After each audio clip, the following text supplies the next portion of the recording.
Hey everybody, it's Mike. I'm back, and we're going to talk about Hare Krishna, and we're going to talk about cult exploitation. We're going to hear knitting cult lady, and we're going to do all kinds of stuff. Hey, we got fake human bedtime stories. Yeah, bedtime stories. We're going to talk a little bit about that too. What is wrong with this? Okay. All right. So, yeah, we're going to get going right now. I got some videos we're going to watch, and I'm going to talk about book distribution and other shit. So, here we go. And let's get right into it. The open.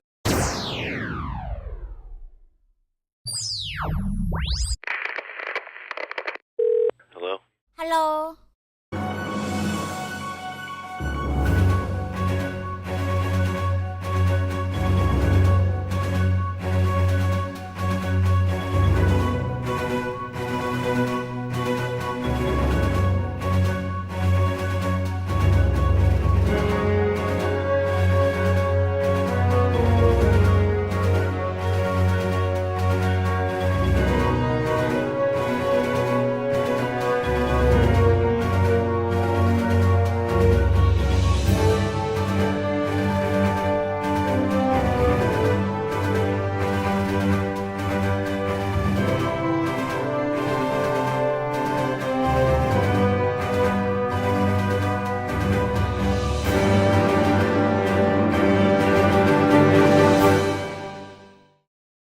All right. So, hey, thanks for sticking that out with me.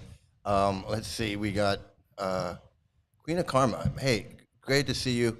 Glad that you're here. Good afternoon to you. It's evening here where I am. It's midnight here where I am. But good to see you. You're doing great work, man. You're awesome.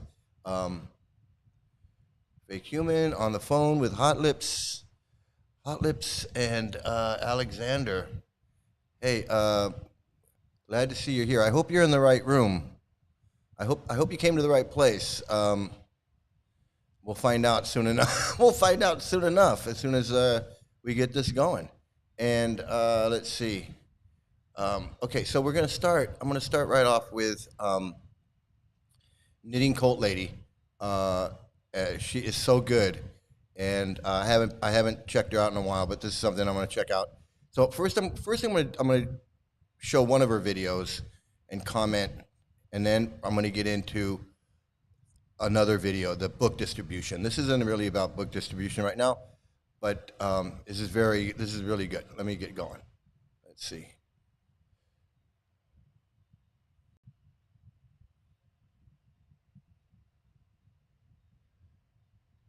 How do I think the concept of a honeypot intersects with the skinny white woman? So the skinny white woman is something I have written about in the Culting of America, that in cults we often see the skinny white woman whose job is to whitewash the sins of the cult leader by her very presence. We also tend to see a lot of them in recruiting. And I argue that all cult recruiting has an element of sexuality to it, including the United States military. Yes, sir. So I was born and raised in the Children of God, wrote this book about it, right? The Children of God, it was primarily known for using religious prostitution, right? They called themselves hookers for Christ. They called it flirty fishing based on the Bible verse in Matthew that says, I will make you fishers of men. Yeah, grew up as a kid. So Hare Krishnas, they called it Sankirtan, which was actually supposed to be book distribution, but it turned into prostitution as well. And not all the women who went out on Sankirtan book distribution were doing prostitution. But it was well known that there were book distributors and book traveling Sankirtan parties that would go out, and they would, while they were distributing books, they would also do prostitution. So she's right on the money on this again. Reading child cartoons that had a naked lady with a giant fish hook just through her chest. Yeah. Right there. Okay. So there's always an element of sexuality to cult recruiting. It's part of the love bombing. It's part of how they get you to look past some of the craziness. The Mormons, I believe, call it flirt to convert. And I can tell you that Mr. Knitting Cult Lady got a little flirty fished into youth group when he was young. Now, a bazillion people are going to pop up here and say, the military doesn't do that. So, first, I will remind you that I've written 2 books about. Okay, so she gets into talking about the army, but I wanted to show this next video. Let me see. How do I get out of this again? Let me get out of here. Let me get out of here and do this. I'm learning how to do it here. the new studio. Okay, so she talks about the honeypot. She talks about the skinny white women. She's going to talk about that, but I'm not going to watch it. I'm going to show you.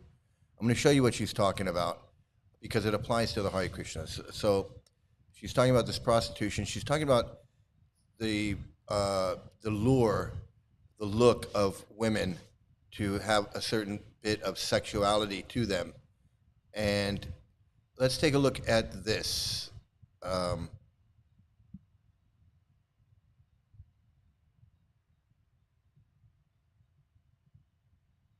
Hare Krishna, Hare Krishna, Krishna Krishna, Hare Hare, Hare Rama, Hare Rama, Rama Rama, Hare Hare, Shri Prabhupada ki jai. Okay, so there you go. There you go. There you go with your skinny white women and your skinny white women, and they all pretty much look the same. There's definitely an element, definitely a sexual element to that. With the heavy makeup, they all pretty much dress the same and look the same. I'm not sure what that is. Fake human. If you look at that, I mean, with the hot lips, the honeypot family international. But I mean, look at this. This is exactly what she's talking about. The clown face, the clown faces. And I know, Jolene, you know what I'm talking about, because you know what I'm talking about with the Sankirtan and the prostitution. I'm not saying that you were involved in it, but I know that you heard. I know that you heard the same. You've heard the same things that I've heard. Maybe even you probably have heard more than what I've heard. But anyway, and this is pretty. It's pretty obvious here with this here. But if we want, I can go back over here and. The military being a cult, you can get signed copies attached here, and you can pre-order attached here as well. But second of all, until very, very recently, there was a photo in your resume. Yeah, so you simply cannot make the case that people selected for recruiting were not in part selected based on body size and look, which is a big thing in the Army. We literally say you need to look We've good heard in too uniform. much. Part of being promoted is looking good in uniform. Part of being a good officer is looking good in uniform. You are supposed to have just enough sex appeal. Now, if you're a man, you can have all the sex appeal in the world and they will love you for it. Male soldiers are supposed to be specimens of humanity. If you're a woman, you better present your gender very correctly, hopefully look like Barbie and be blonde. So she's absolutely right. And any of you women, ex-devotees out there, will you know what she's talking about, because I've seen it. I've seen it myself. You women, especially white women, in the Hare Krishnas, you can only be so sexual. You can only be so beautiful. You can only be so attractive. And if you're too attractive, you got to tone it down. And then, I mean, I don't know who you're being attractive to other than your husband. So if you're too attractive, too pretty, too much, then it's obviously, it's like, well, who are you? Who is that? And she's obviously, oh, look at her. And I know how women talk. I know how guys talk.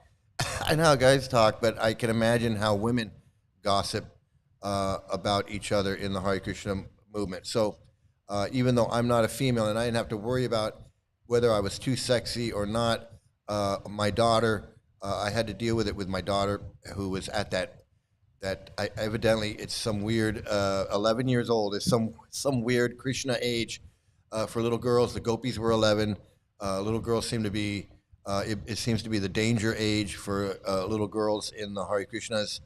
I can't explain it, but it's the way it is. Hey, Liam, how you doing? Great to see you here. Great to see everybody here.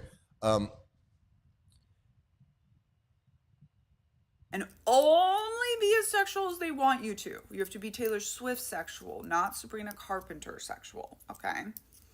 But there's always an element of that. Obviously, do we think we're seeing some of that with Erica Kirk and the skinny white woman and what they are attempting right now? Yeah. So, okay, so that's, so that is, let me do this correctly here. Make sure I get this right. How do I get this? We go like this, and then we do this, and bing, here I am. Okay, so that was the thing about women, using women to recruit, and also the sexuality aspect of women. And there's always in cults, all cults, Hare Krishna included, and Scientology, all of them, they what she calls the skinny white women. There's always the skinny white women there to validate, and this is what she goes on to say, what we didn't hear. The skinny white women in the cult, and Prabhupada had them too, and I was talking about that, the early women that joined Jadharani and Govinda and Maladi and some of these other ones that I can't remember, they are there to validate the cult leader, right? So they're there they're enablers, like I was saying.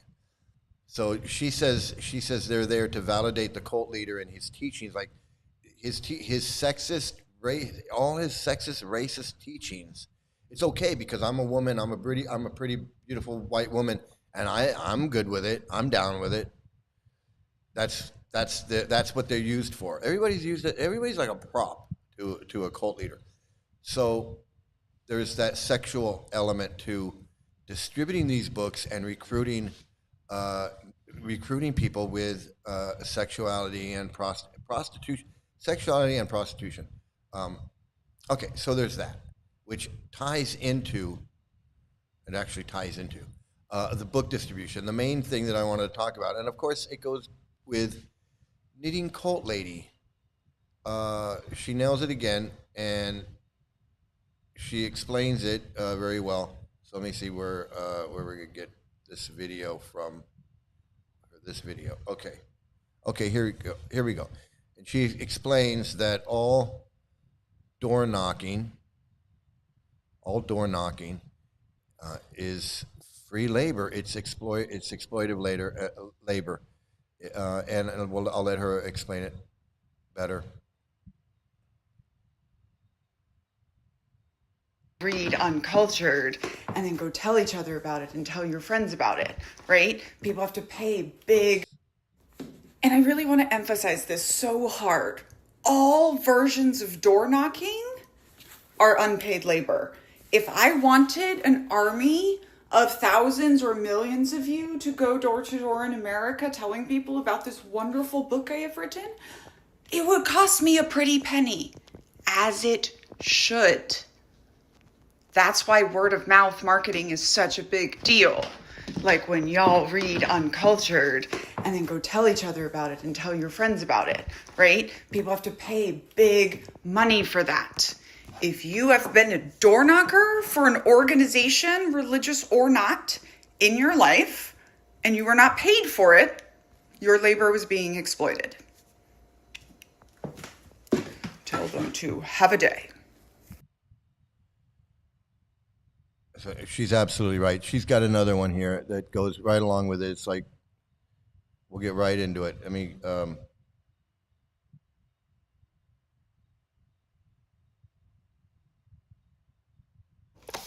No, the goal of a cult is not power and control. The goal of a cult is labor. Cults are always about labor.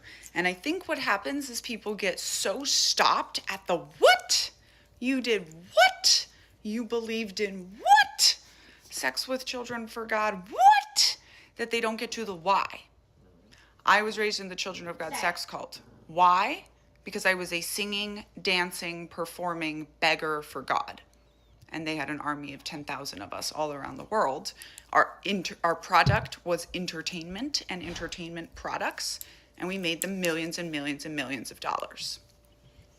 The cult of MAGA is pushing back labor laws all over the country. The power and control is the means. It's not about the power and control. It's about labor. It's not about money. Money is how we measure labor. It's about labor. Cults are always about labor. They're motivating you to unhealthy extremes so they can get your labor. I am Danielle, a scholar of cults, extreme groups, and extremely bad leadership. You can get the first book that I wrote, Uncultured, a memoir, and walk through that story. Signed copies attached here, or listen to me read it to you. In Culting of America, my next book, I have written an entire... Okay, so she makes such a great point. Let me see what we got here. We got like kiwi. Running for that kiwi, always. Yeah, she's great. She is great, and that's why. What am I doing on there? She's great, and that's why I always show her because she nails it, and everything she says directly applies to the Hare Krishnas every time. She never gets anything wrong. And she doesn't really know much about the Hare Krishnas at all. She never mentions them. So,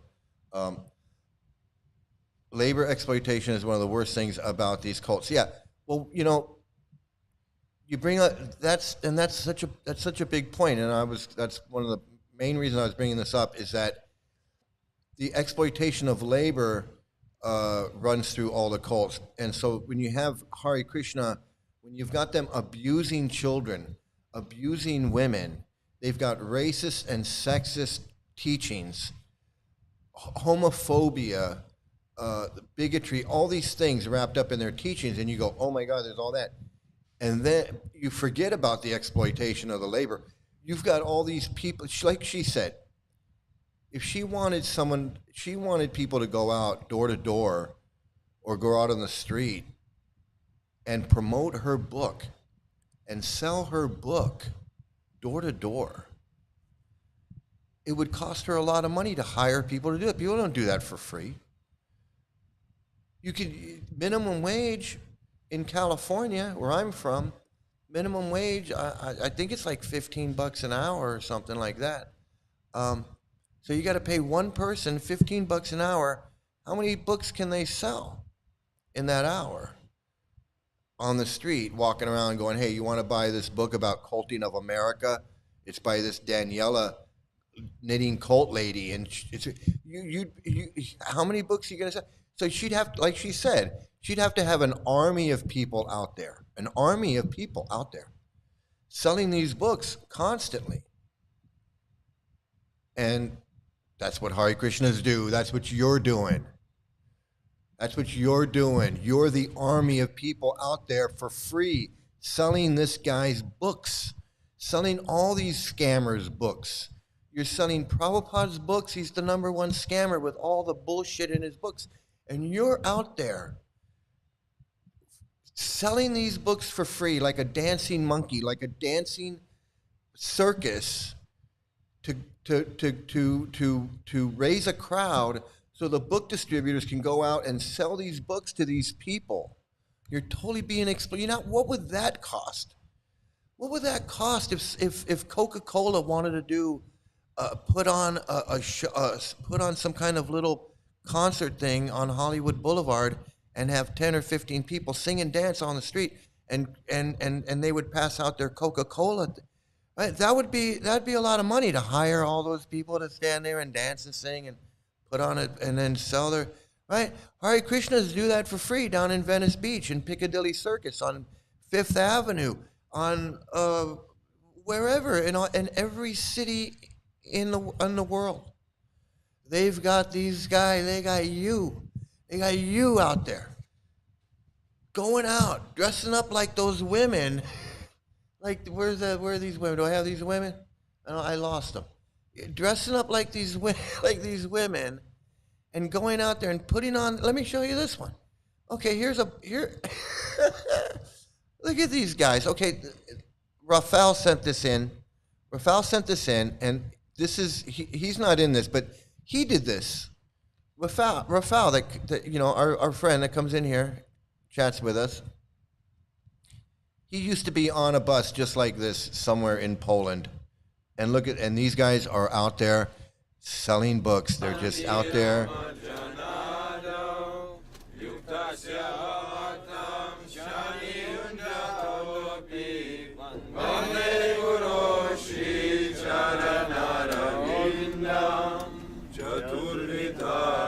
On the road. They're on the road.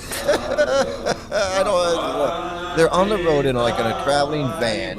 In a van. They're traveling across who knows where. Poland or Ukraine or somewhere. These brainwashed freaks. Free labor. Traveling around, living like this, living in this bus. And this is what they do all day. They travel around and sell these books, sing these songs, right? I know these songs because I used to do this. I didn't travel around on a bus, but I used to get in the van and go to Venice Beach, and I was doing the same. Here they're cooking in the van because this is how they're living. This is their life. Is eating this rice soup and selling books. That's it. Selling books. They think they're saving the world by selling these books. Children of God is one of the worst cults that harm children. What a strong, resilient, awesome woman she is. Yeah, absolutely, she is. I think she's one of the best. She's one of the best out there as far as cult people that are doing videos, other than yours truly. She's one of the best, I think.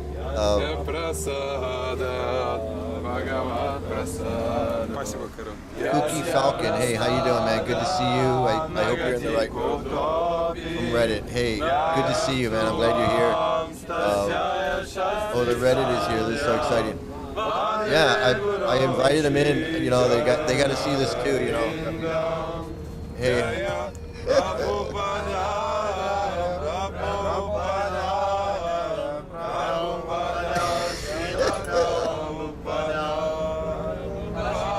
Oh, they got the rocks out. They got their rocks out.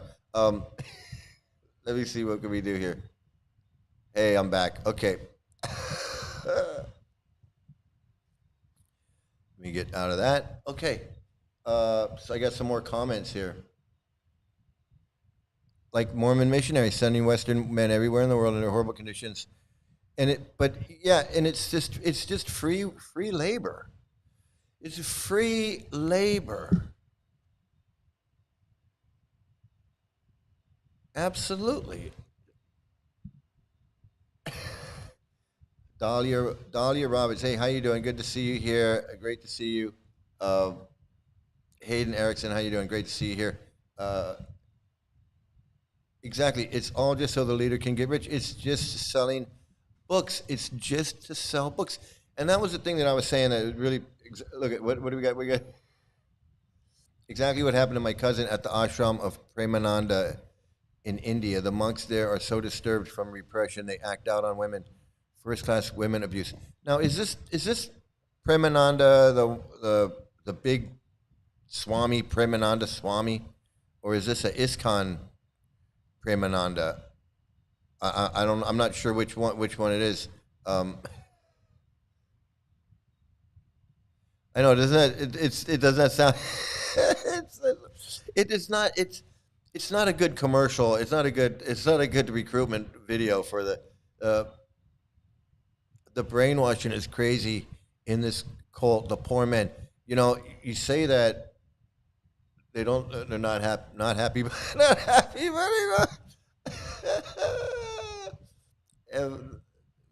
fake human. Yeah, I know. Look at that. What is that? I hear no evil.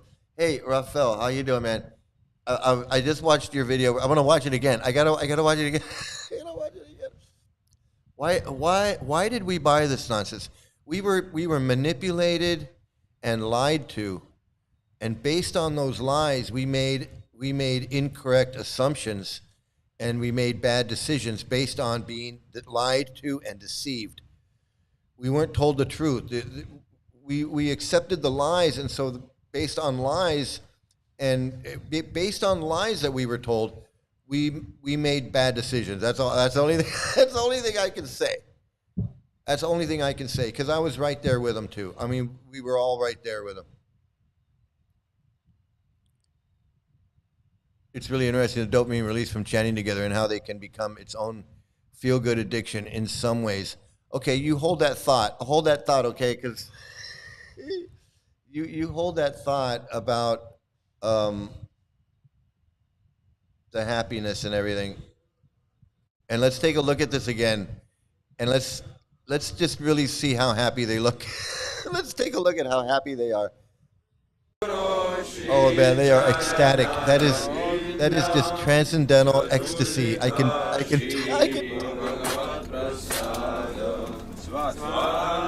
Look at that. They are glowing. They are glowing with just excitement. They are so excited to be there. I can tell. Look at, they're almost smiling. I can see. I almost see a smile on somebody's face. Somebody's got to be smiling. Okay, he's kind of smirking a little bit. It's like he knows he's like he doesn't want to be seen in this video. But I guess it is a feel-good addiction in some ways. I don't know. It doesn't look. You show me one guy in this video that looks happy. I don't know if he looks. I don't know. He's laughing at himself. I don't.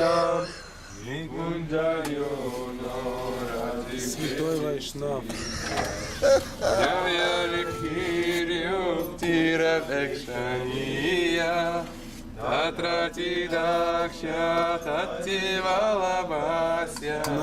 to that the internal self-pacifying of people the moment anything goes wrong. Oh, I must not be devotee enough. Кашку и чаек, и финики. Если кашки будет мало, сдадим еще финики и хлебушек.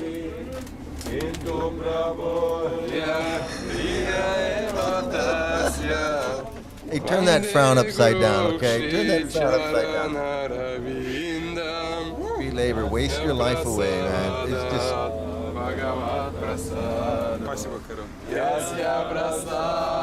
right about the dopamine release. See it in Enkinkar too when they sing. Very similar. It's dopamine release. Anything can release dopamine. You go to Taylor Swift concert and they're releasing dopamine, and people are having a great time. Burning Man, or Coachella, or Lollapalooza, or just going to a hockey game or a football game or anything. Everyone's releasing dopamine and going nuts. So nothing's but they are getting that. I mean, absolutely, that is happening. That is happening. That is happening. Narayan Mahar, the one who falls in love with his young Western. Yeah, I was trying to read up on that guy. I was a little confused, but I do have another video here. I had another one about. I don't know what happened to it. It's gone. I'm sorry. I apologize. I apologize. But we have this guy here. We have this scammer guru who's going to talk about. Okay, what do we got here? These monks fall in love with the women who live there, and hell breaks loose after that point. Yeah, and but they're supposed to be in control of their senses, like this guy. They're supposed to be Swami. They're supposed to be all Swami-ness. And they're supposed to be dressed in orange and hate women and be in control of their senses and all of that. So why are they falling in love? What is going on? I don't understand. I'm so confused with these gurus that are falling in love with their women, with their. Can you imagine living on that bus? Those guys look miserable. Those were the most miserable looking brahmacharis I'd ever seen. If if I was the brahmachari leader or the ashram, whatever, it's crazy. It's crazy. It's crazy. Save me.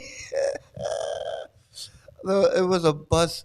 They looked like they were under duress. I don't know. I don't know how they looked. They look so miserable. They look so miserable.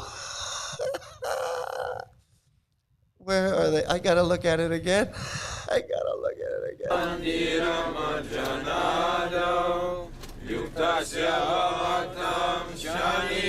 Come on, where is the transcendental bliss? Where is it, man? It's not on that bus. It is not. They are struggling to get through these prayers. These prayers should be so excited and so look at the one guy's on his phone. This guy's on his phone over here. I don't know what he's doing.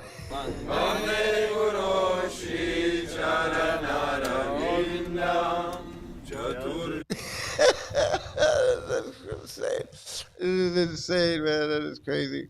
That is. The one guy is probably falling asleep because they all sleep on. They live on that bus. It is the stupidest thing I've ever seen. It's early in the morning. They cannot keep a straight face. It's early in the morning. It is. There are times. Oh, wait a minute. Oh, pause. You get to see. You get to take a good look at this pause. I don't know.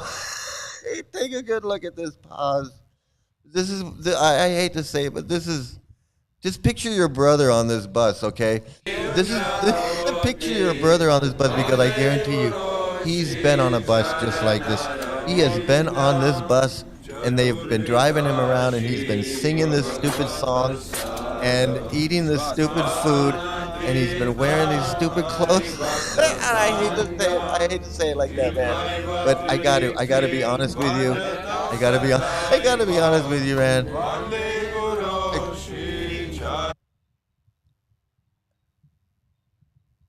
I know it's hard, man, but that's your brother's life now. That's the life that your brother has chosen due to the manipulation and the brainwashing and the lies and the deceit that's in these books and that they have with each other, and it's all cosplaying. They know it's a bunch of bullshit. Well, some of them know it's a bunch of bullshit, but they just want it to be true, like Hot Lips. They want it to be true. And they're like invested. I mean, I shave my head. I mean, come on, it better be real. I already shaved my head, and I'm wearing this stupid thing. But it's not. Some of them know this. Some of them. You can see it in their face. You can see it in their face. Oh my God. Yeah, I would rather go to any other event than be on this bus. This is like, oh.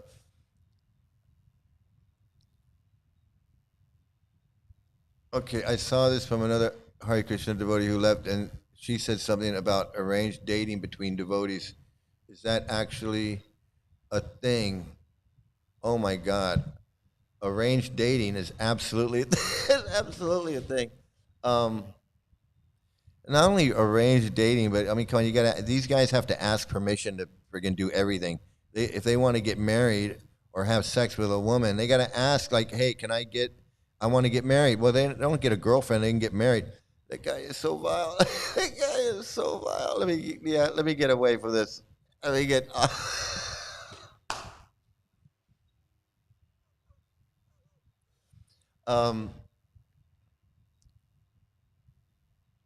Okay, wait a minute. I have to say it was very discouraging talking to my brother recently. He is 100% brainwashed. It keeps repeating how happy he is with Hare Krishna, even though I don't bring the group up. Yeah, he's trying to convince himself he's happy. I mean, there's going to be a point where he's just going to, I mean, like I said, this cult is going to it chews people up and it spits them out. I mean, everybody in this chat right now, except for Queen of Karma, but she has her own experiences. But everybody in here, Jolynn, Liam, Hayden, Dahlia, Jeff, Rafael. Everybody knows. Everybody knows, and everybody will tell you this. Everybody will tell you that this cult will chew people up and spit them out. 2, 3, 4 years, 5 years, 6, 7, maybe 20. Hey, I was in it for 20, man. I hope your brother not in it for 20. You know, I think 20 years is a long time. I think 20 years is a long time to be in it and not stay in.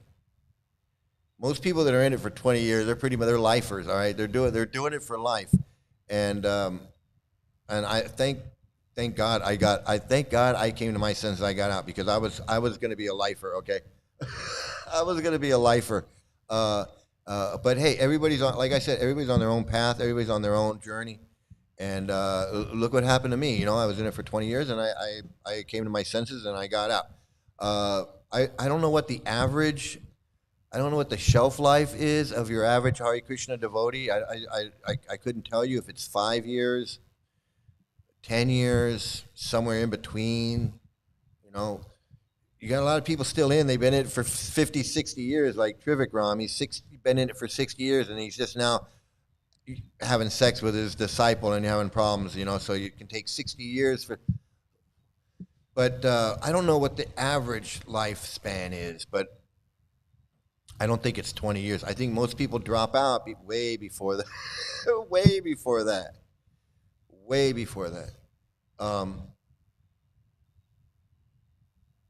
So I do think that he even though he's totally brainwashed and he's in it and everything, and he's trying to convince himself he's happy. I think he's going to come around. I just, in today's world, I don't know how long. I don't know what the lifespan is. I think maybe Rafael might have a better guesstimate as to what the lifespan is on your average Hare Krishna. I hope all of you don't have family that is still in there. It sucks to have to see a loved one in there. It does. And all you Hare Krishnas out there that are still in it and that are watching, look at this guy. Look at Paz. He's saying, I hope you all don't have family that's still in there. It sucks. It sucks to see a loved one in there. So just think of how your family feels. You cut off your family. You joined a temple. They don't even know where you are. All of these things, you're rude to them because you think they're demons or they're karmis. You know, you don't want to talk to them because they eat meat or whatever they do. And meanwhile, you think you're the greatest thing that ever happened because you're like got a spiritual name now, and you're milking a cow somewhere. It's such bullshit. And just see what you do to your loved ones. What did they do? What did they do except be your family and want what's right for you and what's best for you? And they know that this ain't what's best for you. Having your labor exploited and being manipulated and emotionally blackmailed and all of these things just so they can sell books and get labor out of you. And if you're a female, they're just using you as a prop. They're using you as a prop. They're using you like I don't know, a decoration, because they really don't care about you. They will marry you and drop you and your kid and walk away from you and leave you in the dust. They don't care one bit. I mean, look, if Hare Krishna can just walk away from their family and not give a shit about their family, well, what's the difference? They can walk away from their wife and kid and go off to India and go meditate. They don't give a shit. They don't care. The story I read last night, the guy left his wife and 6-year-old kid, said, I want to be a Swami now. This cult creates these guys. It tells them you can get married, you can just walk away, leave your wife, leave your kid. You can have sex with your disciple if you want. You can ruin her life. Ruin your wife and your kid's life, your wife's life and your kid's life, and then any disciple that you want to ruin, you can ruin their lives too. And we won't do anything about it. We don't tell the police. We don't call the police If you molest a kid, we're definitely not going to call the police and tell on you that way. So you don't have to worry about that. And then we'll put you up in a room in India somewhere, Juhu Beach. You can go to Juhu Beach. You can go to Mayapur. You can go to Mayapur and you can get a room. You can get a room, Mayapur. You can chingy ching all you want. They don't give a fuck.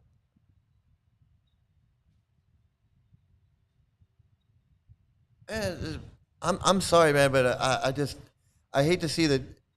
You know, your brother's in there, and it's like every time you come in, and it's getting worse, and it bums me out that you didn't find me sooner.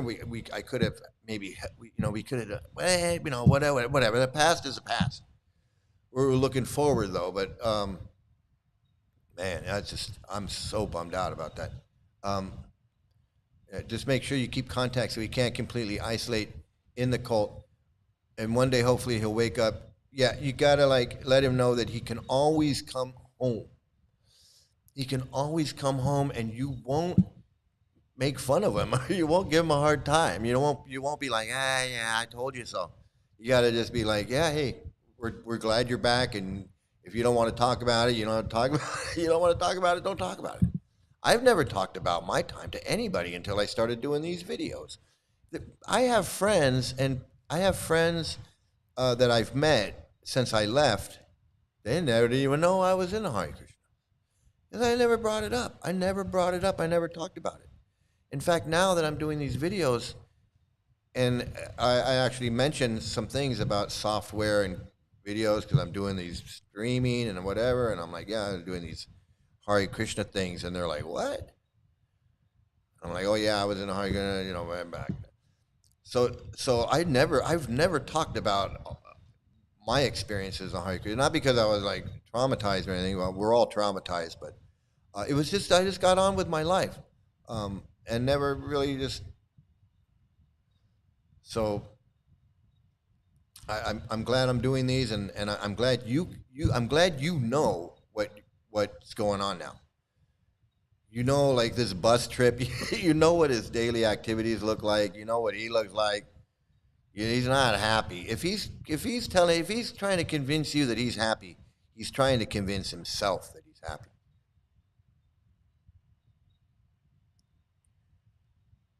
Make sure he knows he will always have a space. Yeah, that's important.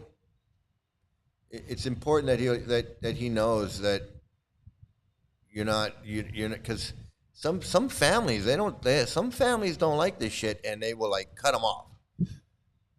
You join those Hare Krishnas, don't you ever come back. So you don't want to do that.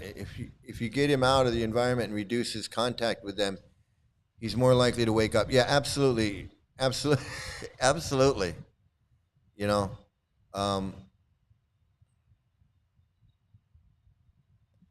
Your advice is great, and we're staying in his life. It's really painful to hear him sometimes, though.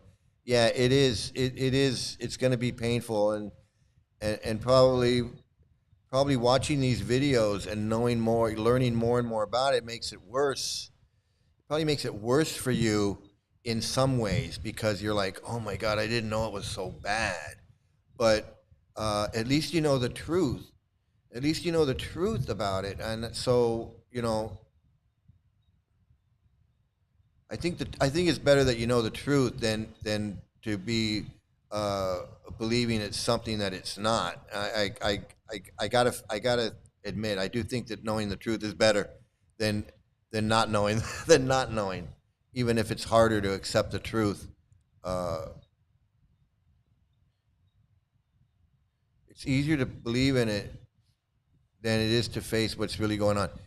Yeah, it's easier for him to just keep it going, what he's doing, than to make that break. Making that break, there's a lot of issues going on in his head, a lot of strands in the old duder's head. If he decides he wants to make that break, well, he's given up everything he's been doing for the last year or 2 years, all the friends that he's made, all the commitments that he's made, his vows, his spiritual name, his guru. It's all this manipulation, all this stuff going on in his head. So he doesn't want to do that. And then on the flip side, which is really not really the flip side, it's more the same side, is the shame and guilt and, oh, I have to face all my friends and everything, that I told them that this was really it, and oh, I'm so happy, and now I'm going to come crawling back and going, you guys were right, it was a cult, and and it was this, and then he's got to face that, he's got to face all of that at the same time, all at once, boom. And there's no other way. There's no other way. He can't just, and then everything just goes away, and that's kind of what I did. But I didn't really have much to go back to. I just kept going forward. Like I didn't have to. I didn't really leave anything behind. I just had to move on. But it was still weird. It was still like weird that like I'm not a Hare Krishna anymore, and I didn't explain it, but it is easier to believe in it than sometimes it's like Carl Sagan said. It's easier to just accept the foolishness than to accept that you've been fooled. I'd rather just believe in the demon heads eating the moon than to face the fact that there is no demon head eating the moon. It's more traumatic for me to accept the fact that there's no demon head eating the moon and I was believing in it than if I just go on believing in it. I mean, I might as well just go on believing in it. Because even though I don't criticize the cult or even bring it up, it's all he talks about. Well, yeah, he's in a cult, so that's all he's trying to talk about. But he should be talking about like how great it is. Like I'm really happy about this. I'm really happy about that. But I got a feeling that he's not. He's these guys. This is what he's doing.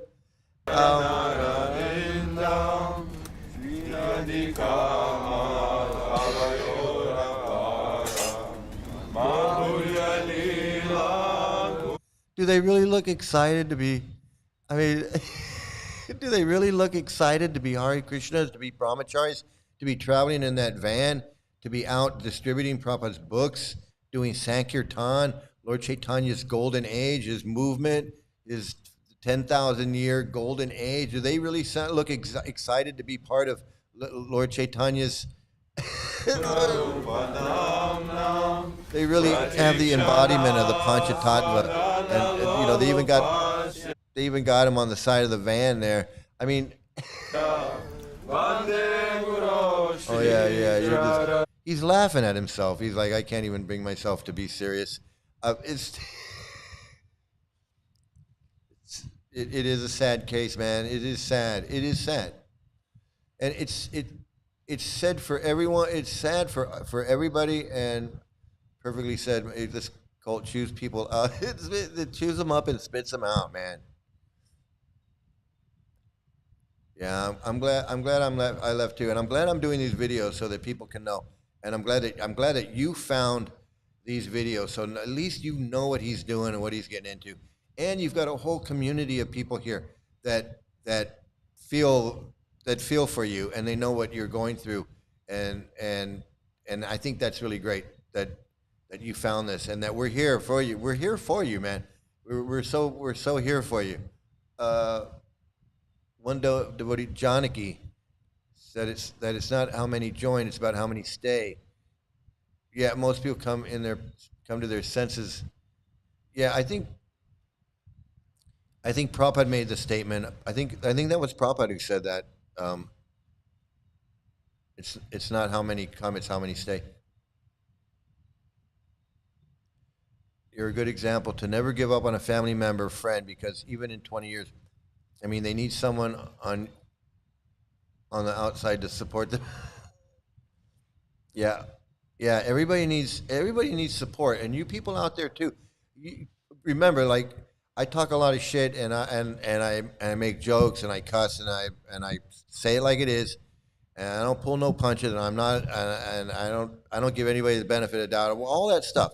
I'm rough around the edges, but I'm here. I'm here for you. And if you want to leave me a message, you want to send me an email or something, I'm here. And everybody in this chat is here to help you. If you're trying to get out, you're having doubts, you're thinking, you don't know what to think, you're like, hey, this is not what I thought I was getting into. we're all here for you. I want you to know, we're all here for you. So yeah, come out. You got a Queen of Karma. Hey, thanks for coming by. It's great. It's great that you stopped by. And everybody stay strong. Yes, absolutely. She's doing great work. She's interviewing some Hare Krishnas, probably some of you, maybe, and she's going to put a video together. So that's great. Prabhupada himself did that, didn't he? Abandoned his wife and kids and business in India. And I'm like, what?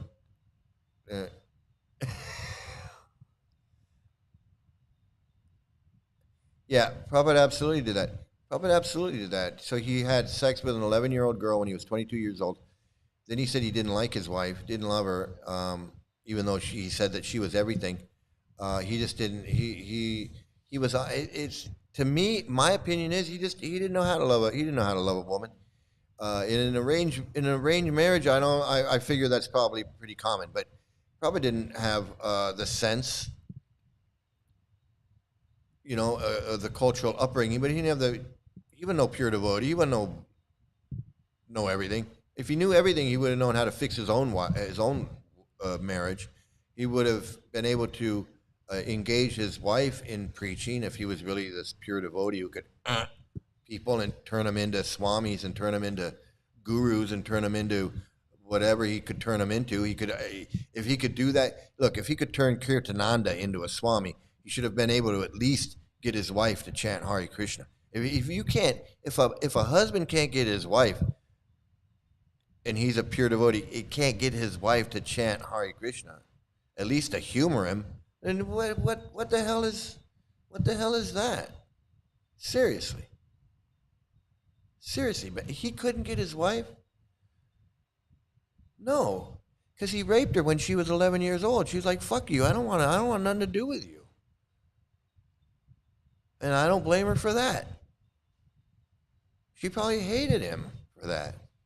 Once she grew up and I realized what he did to her, she was like, well, this old man, the guy that raped me when I was 11. and then he abandons her. No idea on the shelf life of the average cosplayer in ISKCON. Various cases, really. I wonder if you averaged it out, what it would be, like 12.7 years. That was like first 5 pages of the book they tried to give.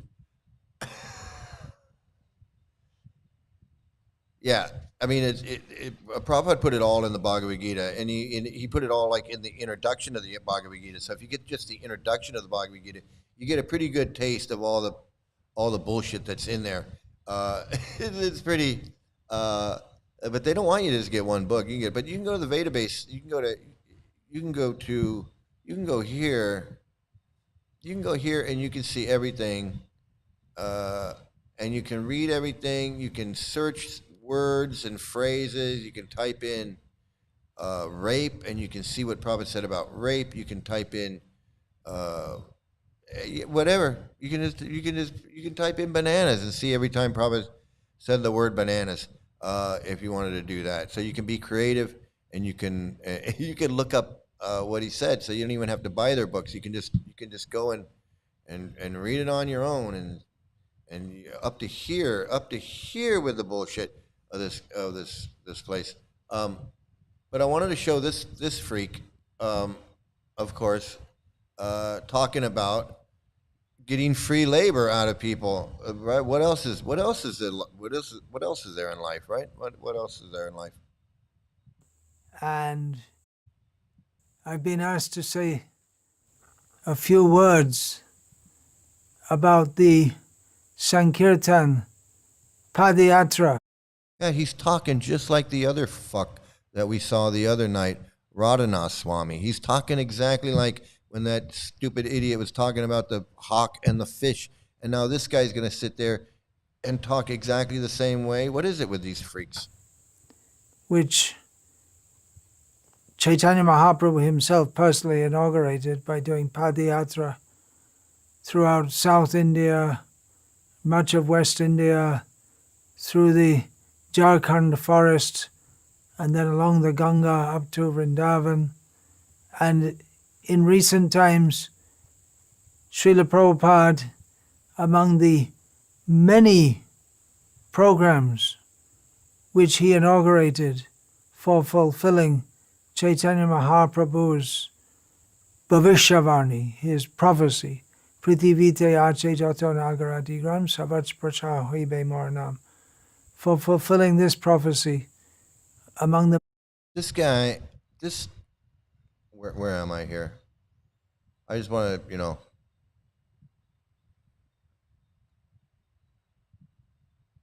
this guy. All right, I don't know. I mean, we're talking about free labor, right? Talking about free labor. This guy's, he's doing his little thing there in this room. I don't know if that's a green screen. I don't know if he's sitting in front of a green screen like I am, or if that's like his room, or a room somewhere that they use for this, like a video room. But he's sitting there, and he's got this is a 3-camera shoot, so he's got 3 either webcams or video cameras on him. Two side views so he can look each way, and then this head-on one. And of course, he's got someone there that's able to edit this, either edit it on the fly as he's talking, or edit it in post, which either one is viable. I don't know which one they did. Probably doing it in post would probably be easier, but either way, this is quite the. Even though it's an amateur setup, and they've got lights, they've got lighting, they got a set, they've got all the equipment to make this little video, and it's all done for free. This labor, he's not paying nobody to do this, nobody to edit this and do all of this. This is all free labor that he got his disciples to do for him. And many programs Srila Prabhupada instituted. So he's getting free labor to make a commercial for more free labor. This Sankirtan Padayatra, and it's going on largely under the guidance and inspiration in the next generation of Srila Lokanath Maharaj. Lokanath Maharaj. So he just glorified the molester pod, who was caught molesting an 11-year-old girl, of course, and now she's grown and she's spoke out about the whole thing, and everybody knows it's no secret. Yet he still is like, yeah, Lokanath Swami, he's a pure devotee. He's someone that you should worship. And it should go on. It should continue. Srila Prabhupada said there can be millions of such carts for spreading Krishna consciousness to every town and village. It's a all-inclusive program. There's kirtan, book distribution, Back to Godhead, or Bhagavad Darshan magazine. Millions. Everyone can join in with the free labor and sell his books. Everybody. And then when everybody has a book, I don't know what you're supposed to do when everybody has a book. I guess you sell them a second book. I don't know. When everybody in the world has a book, then it's done. We're done. We put the books away because we sold. Everybody has a book now. I don't know. But distribution, personal preaching to people, lectures on the pure teachings of Chaitanya Mahaprabhu, sometimes a drama, also reaching out to all remote spots. It's especially going on in India with. So, let me see. So yeah, here I am again. Get out of there, Mike. Okay, here we go. So yeah, so just remind you that when these gurus speak, it's a performance. They don't just talk. It's all a performance, and he's performing. Same thing. And the other thing that I want to mention is, I don't know. I forgot. I forgot what it was. But I do want to. I do want to. I have some show and tell, and then we're going to spin the wheel. So I wanted to do a show and tell with you, because I was mentioning before about how I was working on the. Where is it? I was working on the LA Roth Yatra, and I just discovered. It's pretty funny. I just discovered some old photos that I took years ago.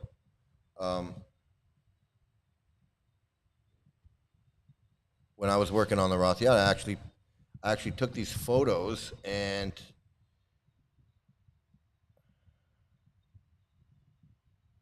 I can actually share some. I can share them with you. So yeah, this is the LA Roth Yacht cart, and Ratnabhushan. I was helping him put it together. He's pretty much got this thing together. So I was helping putting some of these beams in down in the bottom, welding. I wasn't welding, but I was helping him fit these beams in there so he could weld those beams together. That's what I was doing with that. And then let me see. It was a big project because he built 3 of these carts, and I don't know. Maybe some of you out there know. We're at the LA Temple. You know Ratna. So there he is himself. There's the man himself.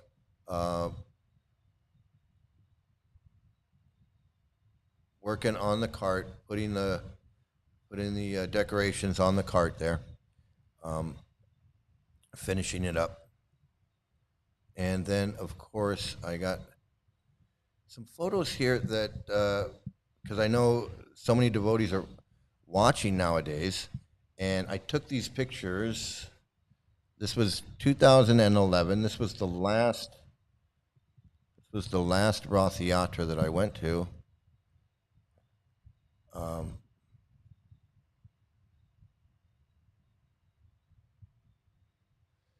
Going down in Santa Monica, California, heading down towards Venice Beach there.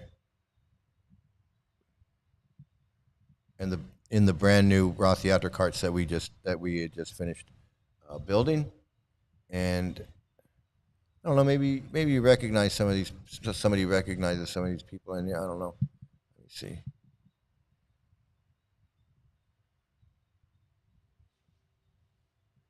And this is down in Venice, I think Venice Beach area. I'm not sure.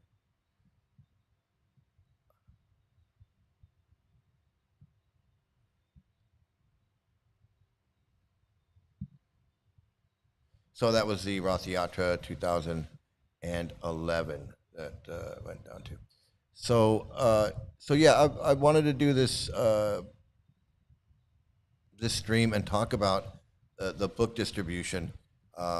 So not only do they have these books that are full of bullshit, homophobia, racism, sexism, all of that crap, but they're exploiting everybody's labor, getting free labor out of everyone.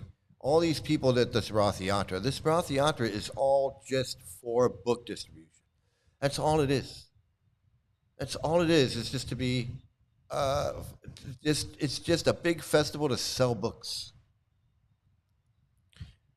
Distribute books. That's what this whole thing is about. And the quote from Prabhupada where he says, if Lord Chaitanya, if you distribute my books for the rest of your life until your dying day, Lord Chaitanya will personally come and take you back to Godhead. It's like, there you go with the space travel. Lord Chaitanya will come, give you space travel, like Knitting Coat Lady says, give you space travel, go to another planet. When you get to that other planet, you'll get the body of an 11-year-old girl. You'll become a little gopi, and you can have sex with Krishna during the rasa dance. If you sell my books, if you sell my books, Lord Chaitanya will personally come and take you to Vrindavan, to Goloka Vrindavan, where you will become a gopi, an 11-year-old gopi, and have sex with Krishna. That's your reward for selling these books for free for the rest of your life. It's funny how many Hare Krishnas tend to masquerade as Hindus to convert, but it's a very different agenda.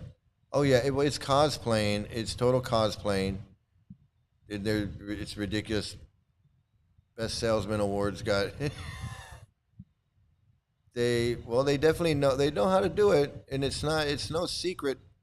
It's definitely no secret. That's the thing. Is like these book distributors are like, well, hey, I'm Brigupati, you know.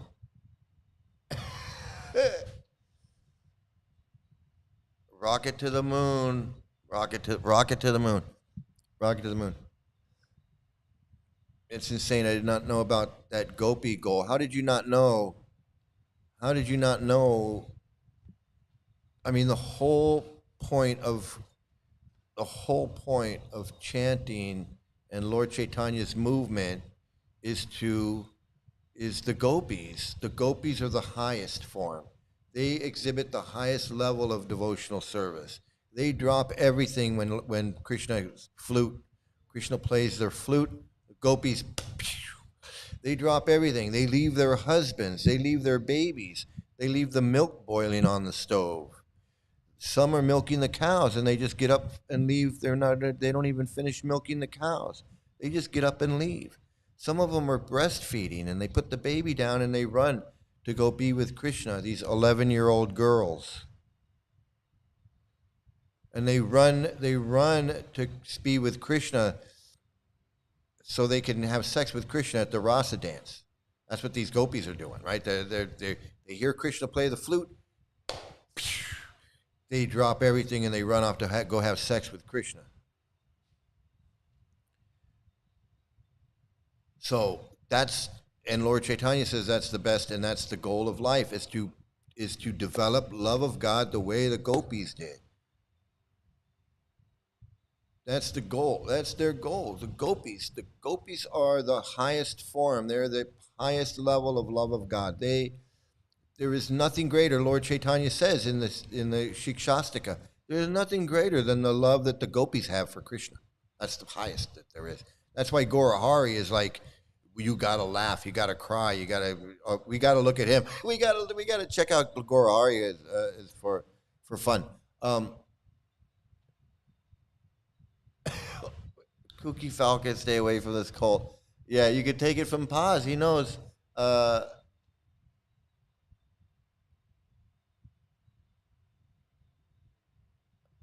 I'm a college kid who goes to occasional Tuesday sessions, haven't joined them.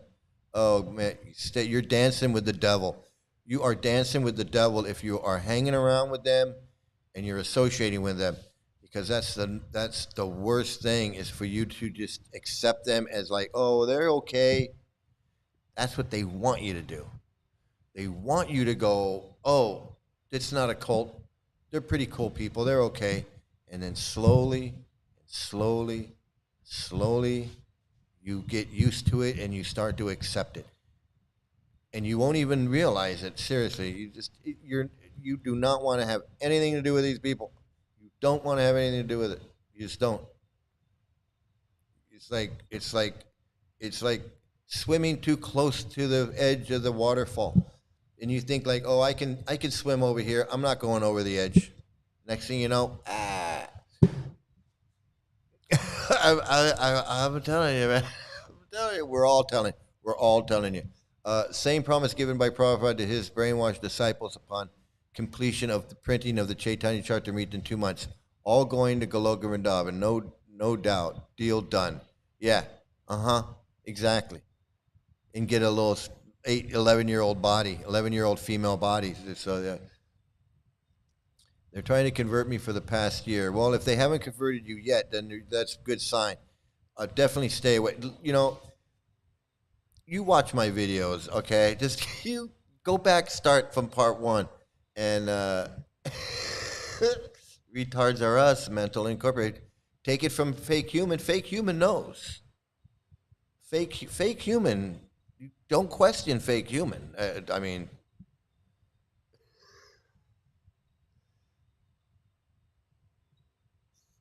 Falcon, you found your nest. Yeah, you don't want to.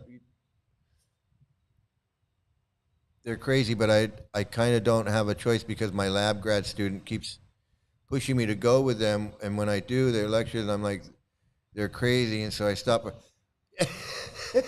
Oh my goodness. Uh, yeah, you got to put you got to put it you got to put an end to that. Your grad student is not legally able to force you to engage with a religious group. Um, yeah, you got to. They do that. Let me tell you, they do that at the LA Unified School District. There's a couple of teachers that teach, like, I don't know what they teach, social studies or something, but they bring their high school kids to the LA Temple, and then they have to write a paper about it. And I don't like that. I don't like that at all. But what can you do? It's just it's you know, and that was when I was in it, and I was like, oh, this guy brings his high school class, his high schoolers here, and they got one. They got one. They caught one. They got one. And I watched him. He was like this long-haired hippie guy with a skateboard.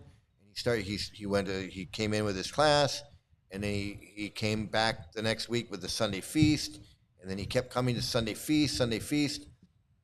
After about 6 months, cut his hair, wearing a dhoti. I'm telling you, man,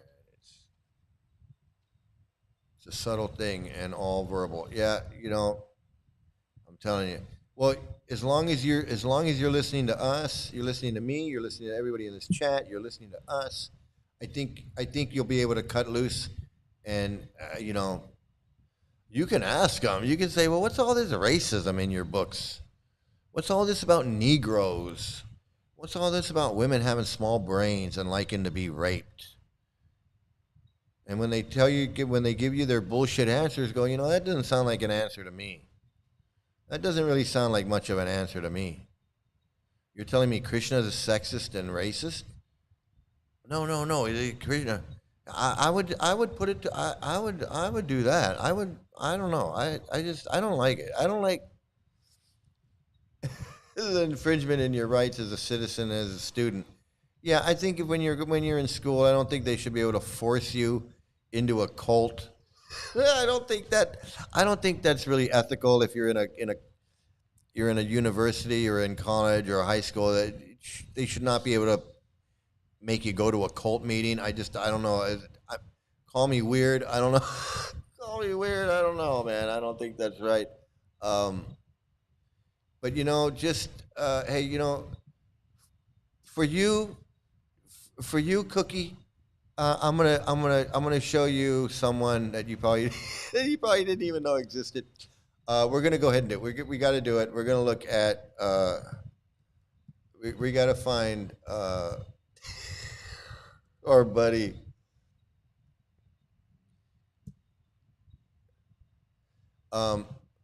You tell me, Cookie, if this is not this is not just a circus of. Let me find it. Where is it?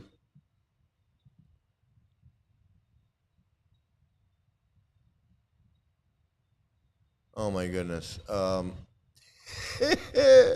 embarrassed to even do this kind of. I'm not embarrassed. Okay, I'm not embarrassed. I'm gonna do it. I'm happy to do this. I don't care what anybody says. It is absolute insanity. Is this the one where he blows his nose?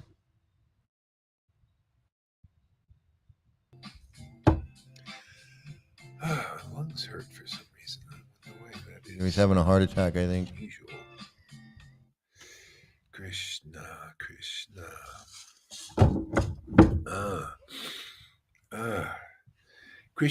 Krishna. Thanks for coming. Not a big crowd today, huh? Started earlier than usual.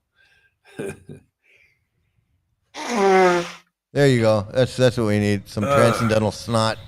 I'll tell you, it's just you and I there, Fanny, and maybe. what do we got here? Let me see. Okay, here's the link just in case somebody comes. Oh, here we go. Sorry, it ain't gonna fly. I'm holding this raging bhakti back, and then your disciples, they don't know what it is. The proof is they don't see it here. We're these guys. I tell you, you need some humble pie out there at Gaudia Samitis. You really do. Come on, you're prancing around with your big sticks, thinking this is bhakti, to prance around, have followers, eat tasty delicacies from your disciples, and get their money. Go collect money. That's what you're really doing. That's your deeds, man. Look, See, our deeds here. We show up every fucking. Oh, sorry. Oh, he's really letting these. He's really letting these gurus have it, isn't he? He's really letting these gurus have it. I'm trying to make this sweet now. Every day we show up here. See, we relish bhakti right in front of your face, just like Lord Chaitanya did, just like Nityananda did, and distribute to others that way. Proof is, look, we got one satisfied customer here. Does she look unsatisfied?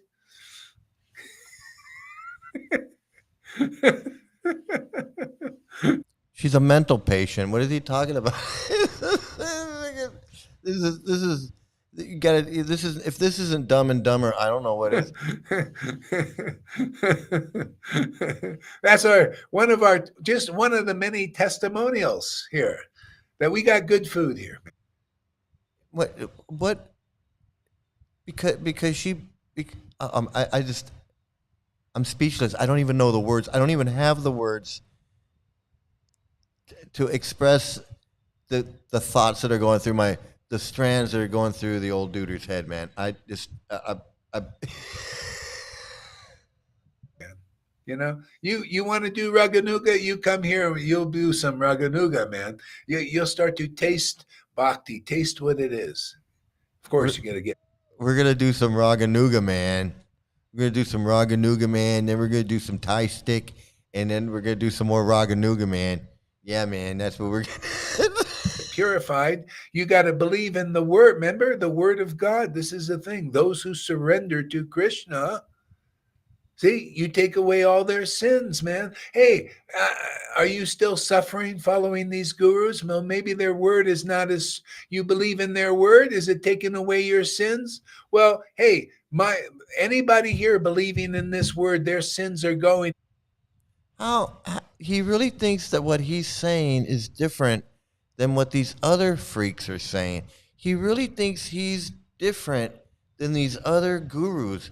If that isn't the most insane fucking thing I've ever heard in my life. He's been on the wacky stuff. And again, I have to say it one more time. We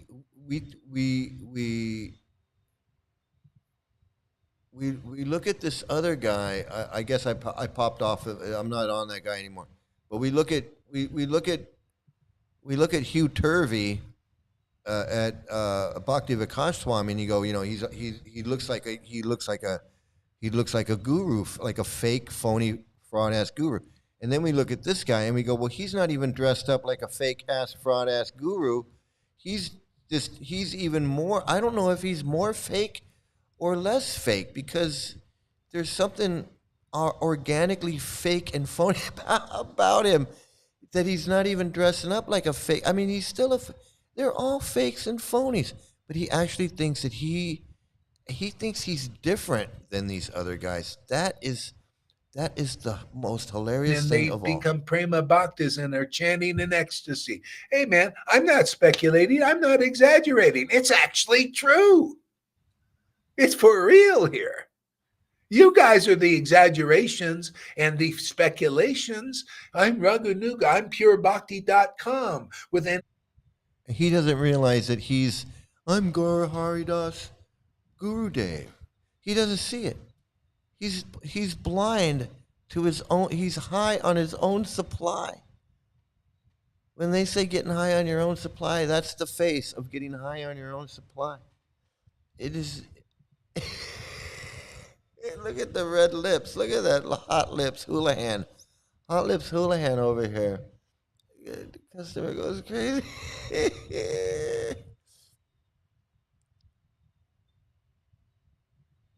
Food, good food, happiness. He doesn't know what he's talking about. This guy, look at him.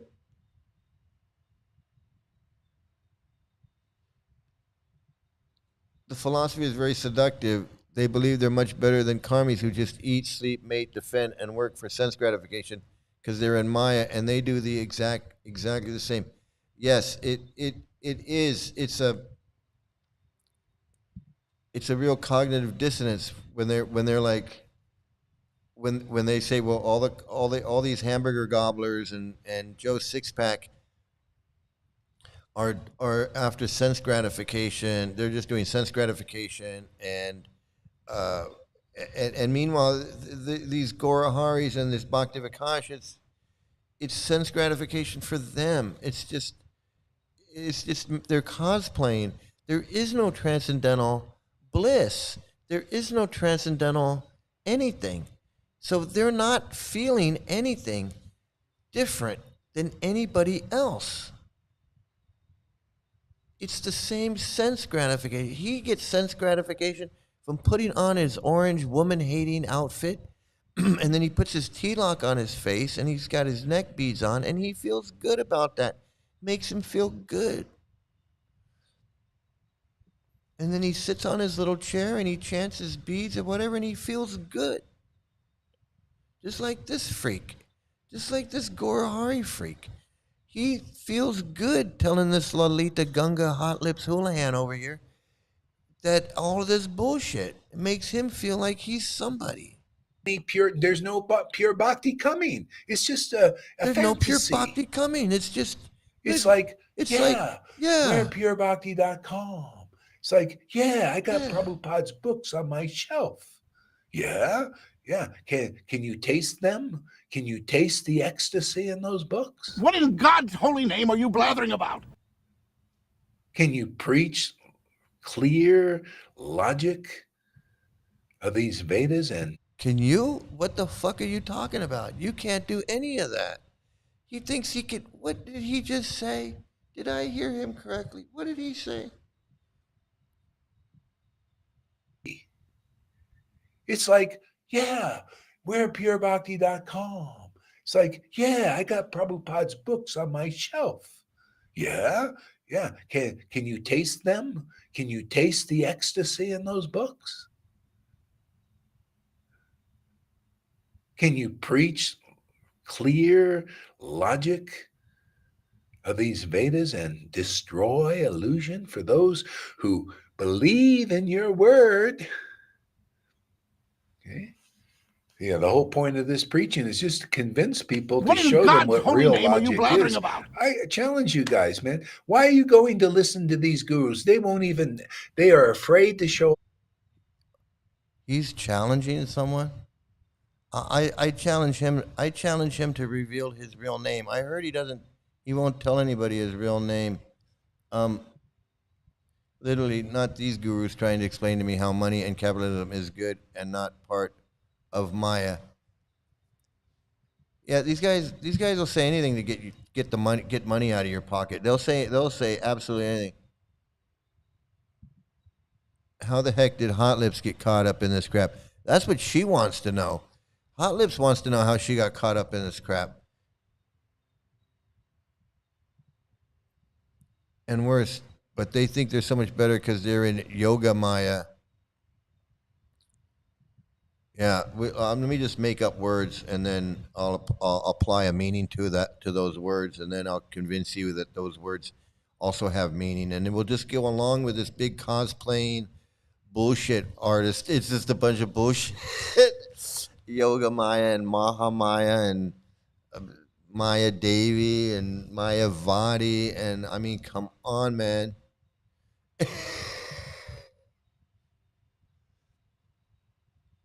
Bro is high.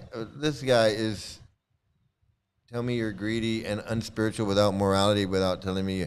Yeah, I mean, and look at her. Look at her. She's bewildered by this whole thing. up here and to have a discussion about real Christian consciousness. They don't even care. Why are you following them? Why? What are you following people that are blind? That's what I say to Hot Lips. Why are you following this guy? What is he giving you? What is he teaching you? It's just all a bunch of emotion. He's just sitting there getting all emotional, but he's not saying anything. He's not saying anything that's making any difference in anyone's life, not your life, not my life, not his life. Talking about whether this is Raganuga or purebhakti.com or any other bullshit that he's talking about is not going to make a change, not going to make a difference, not going to make a change. It's not going to do anything for anybody anywhere. It almost it is. It's like, it's, you know, if he said, look, I'm on LSD right now and I don't know what I'm saying, I'd say that makes sense. I'd say that makes sense. That totally, I get it. I understand. Man, it is such this. LSD is different, amphetamines and mushrooms, whatever it is, man. I don't know what it is, but he is out of his mind.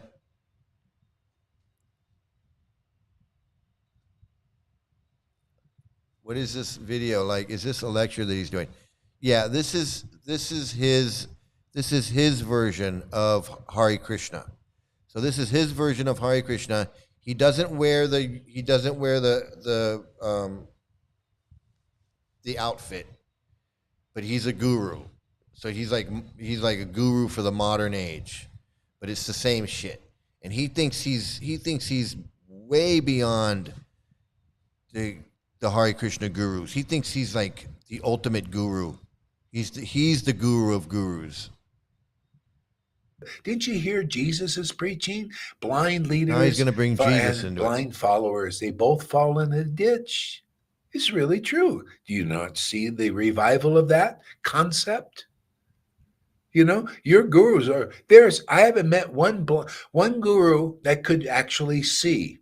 And that means you have to be a prima bhakti to actually see. This is what I have to say to Lalita Ganga here for Hot Lips. Just walk away. You know, otherwise you're blind. Just walk away. Yeah, so we got all these blind guides. He called them blind guides. What do you think that was just for 2,000 years ago? No, just walk away. It's always the same thing. When a person is empowered by the transcendental potency, they see 99.9% people are blind guides. Oh my goodness, well, that was so profound. Okay, enough of this guy. Enough is enough, man. This guy he's a scammer and he ruins people's lives just like all the rest of them. He ain't any better or gentler or new age or anything. He ain't anything. He's exactly like ISKCON gurus. He's hurting Hot Lips just like anyone else. He's hurting her and he's deceiving her and he's manipulating her and he's got her so fucked up in the head and she doesn't know what the fuck is going on. All she knows is that she wants this to be true. She wants this to be true more than anything in the world. She prays at night that this is true. She doesn't want to be a sucker. Nobody wants to be a sucker. Nobody wants to get taken for a ride. Nobody wants to go have somebody say, step right up and you're going to win this thing. All you got to do is pop the balloon with the dart and then you don't pop it. And then you feel like an idiot and you're like, yeah. Nobody wants to do that. That's why nobody does it. That's why nobody's throwing darts at balloons, because we know I'm not going to win that friggin' thing. We know it's a scam. We know it's a scam. Throw the balls and knock the cans over, or shoot the star out of the little thing, or whatever it is. We know not to do that. It's a waste of money. I mean, if you want to have fun and just, hey, I'm having fun. I'm going to give them $1. I'm going to throw the balls, and I don't care. That's fine. Go have fun. But if you think that you're going to win that, you think you're going to win that prize, And all you got to do is just do the little thing, throw the ball in the basket, make the ball go in the thing, and it ain't going in there. And he's going to show you how easy it is. Look, I did it. I do it every time. Look. Don't believe him. It's a scam. It's a scam. Don't do it. Don't do it. And these guys are the same. It's no different. No friggin' different. And now it's time for everyone's favorite game, spinning the wheel of idiot. And let's get that wheel up here. Her reaction is crucial. Glued smile and confusion. Man, if we could only see what was going on in her head, like if we could just see the thoughts across the front of her head as she's sitting there going, oh my God, I hope this is real. Oh boy, I sure feel foolish. I hope transcendental bliss comes soon, because all this faking it is tiring. I'm tired of faking it. When is it going to be real? When am I going to be laughing for real? Now I have to pretend I'm crying again. Oh no, now he's going to start singing. That means I have to start crying again. I have to start laughing again. That's what's going through her mind. Because this ain't real. She ain't in no ecstasy. She ain't in no freaking transcendental ecstasy. When he sings, he starts chanting Hare Krishna, where she started, he's, give me a freaking break, man. And it's shame on him for manipulating her, convincing her. Shame on him, man. That is not right, man. He should not be doing.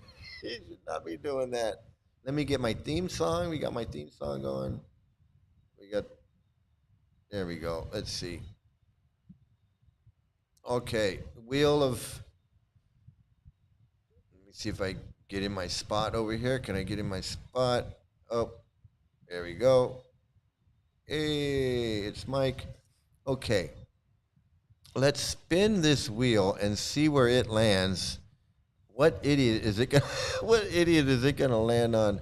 Yes, I got my theme song ready, and we got our wheel music, and we're gonna give it a spin and see what idiot it lands on this time. Here we go. Let's see.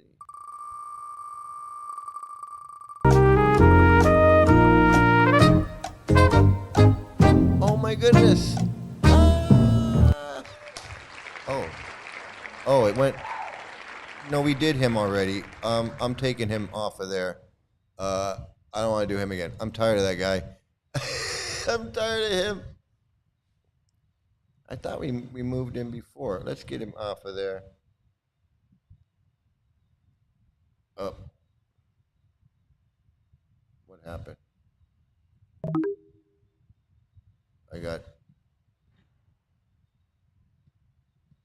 Get this guy out of here. Okay, here we go. We're gonna get another spin of the wheel. Here we go, everybody.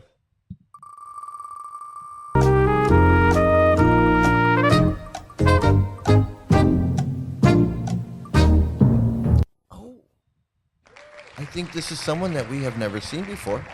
So exciting, everybody. We have Donavir Goswami. Donavir Goswami is the winner today.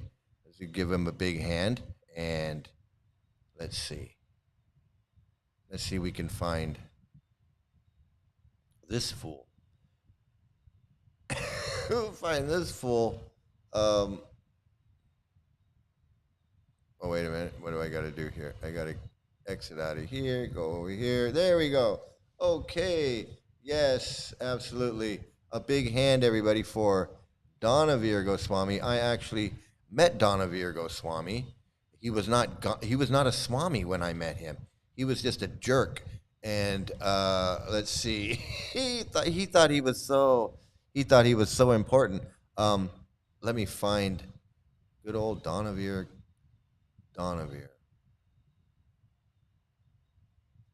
He's another one who been around for a long, long time.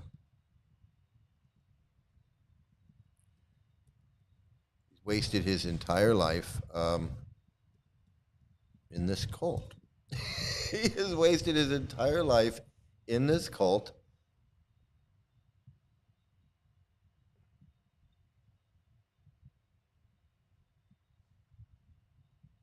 That was a long time ago. Let's see. I don't want to see that one.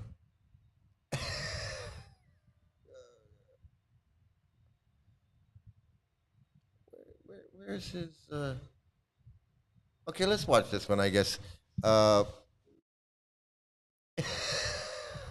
not? It's all the same.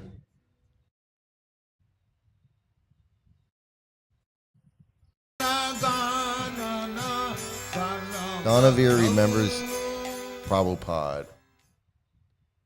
At one of the Monday night or Sunday night programs or Monday night programs. Oh, their there were audio is bad. guests who would come for that. It was Can't hear him. released. Prabhupada spoke there. At the end of his lecture, he asked if there were any questions. One very old lady asked why. She was practically in tears. She cried out, "Why have you?" I can't hear him. I'm gonna find something else. Let's see.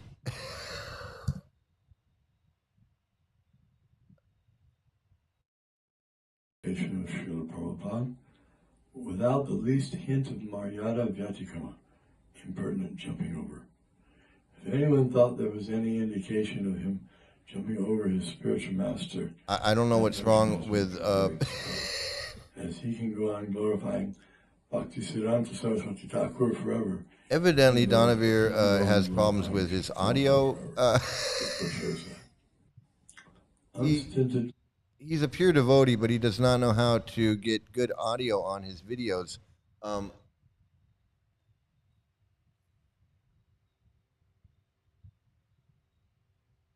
Why do they always speak with such a deep voice, like they're speaking the great Tao?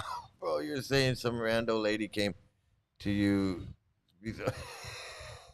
to you, be so hella performative. Oh my God. So, yeah, you know, I'm gonna try one more time to find a video for this Donavir guy. I don't know, his videos do not seem to have very good audio on this.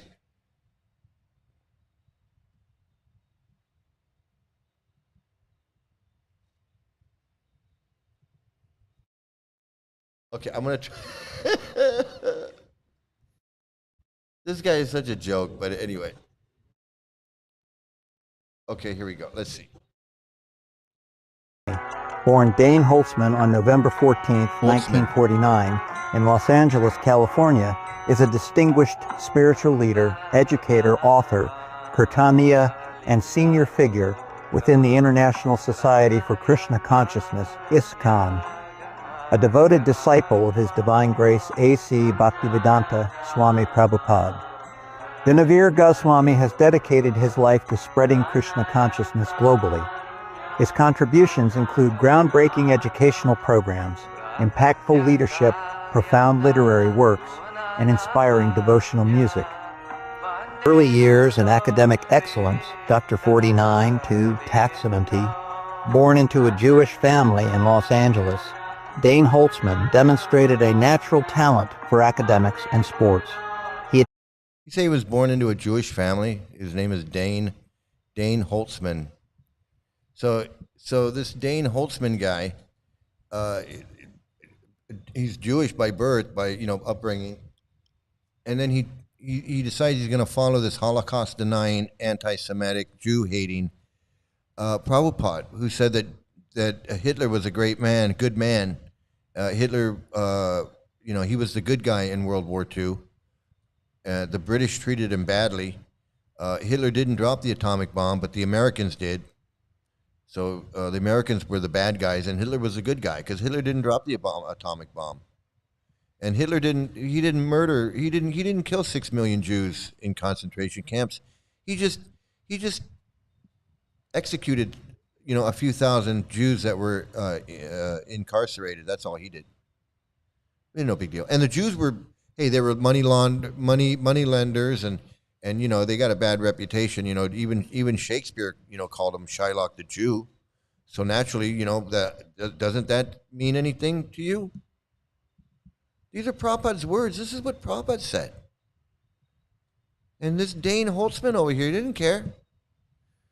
He doesn't care that probably most likely somebody in his family had to deal with these Nazis at some point over there and during World War II. Either his parents or his grandparents.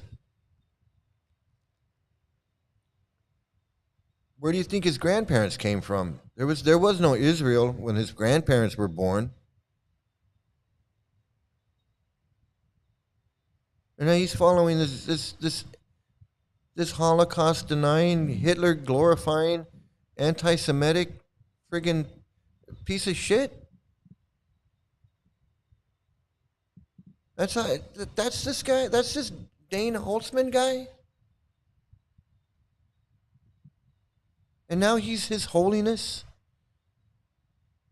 Now he wants everybody to call him His Holiness, Donavir Goswami, because he follows a Hitler, a guy who brags about Hitler and denies the Holocaust and says women have small brain. I mean, we can go on and on about all the things that he said.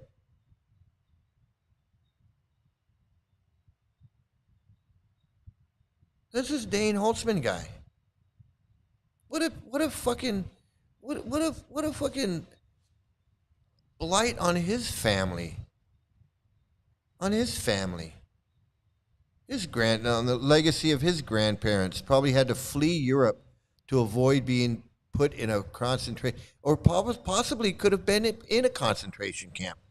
His grandparents could have been in a concentration camp with tattoos of their number tattooed on their arm. I am old enough that when I was a teenager, I worked in LA in the Pico Robertson area. I worked at this little company, this print shop, and next door was a coffee shop. It was a bagel and coffee shop, and the owners were Jewish, and they came from Germany, and they had the tattooed numbers on their arms from when they were in concentration camps. And when I would go in there and get the coffee and get the donuts, the husband and wife that ran that coffee shop had the numbers tattooed on their arms, and I would see it. I would see it all the time. These numbers tattooed on their arms, and I knew what that was because I learned about that when I was in school. And here, you know, I was just out of high school. I had just learned about it a few years earlier, and here I am. I'm seeing this little old man, this little old lady in this coffee shop with those exact tattoos on their arms. These people were in concentration camps. It was in my lifetime.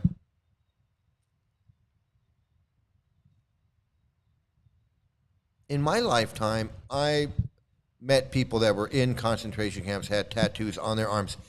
Could have been his family, his grandparents, his parents. His grandparents. And look at him, he's walking around with a smile on his face. He doesn't give a shit. He doesn't give a shit. He doesn't give a shit that his guru is disrespecting the history of his family, the history of the Jewish people, the history of World War II, just world history. Totally disrespecting. He doesn't give a fuck. Look at Prabhupada. He doesn't give a fuck. Didn't care about the kids in his school. You think he cares about this Donavir's grandparents that if they were killed? You think he cares if his grandparents were killed in a concentration camp? Prabhupada couldn't give a fuck if Donavir's parents were killed in a concentration camp by Hitler. Prabhupada doesn't give a fuck. Obviously, Donavir doesn't either. Donavir is like,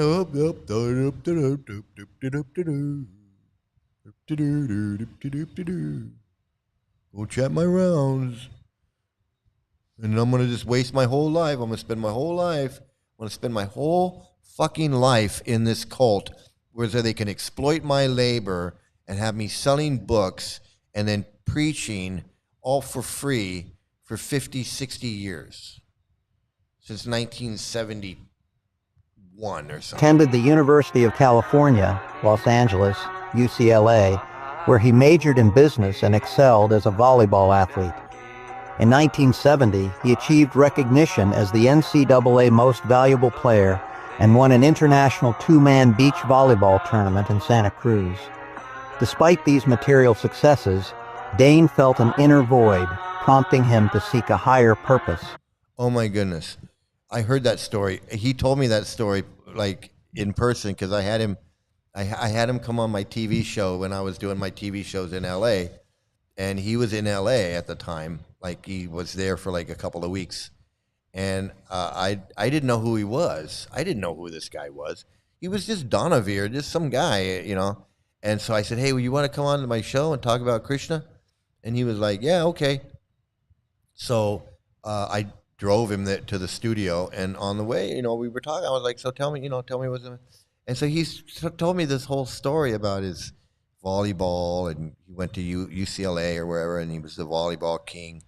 And then he gave up his volleyball career to join Prabhupada, to join the ISKCON. And I at the time I was like, wow, that's amazing. I was like, wow, that's amazing, you know. And you know, and now when I look back on it, I go, you fucking idiot. You could have been somebody. I mean, you know, I doubt if he was, you know, he could have went on to be, you know, who knows?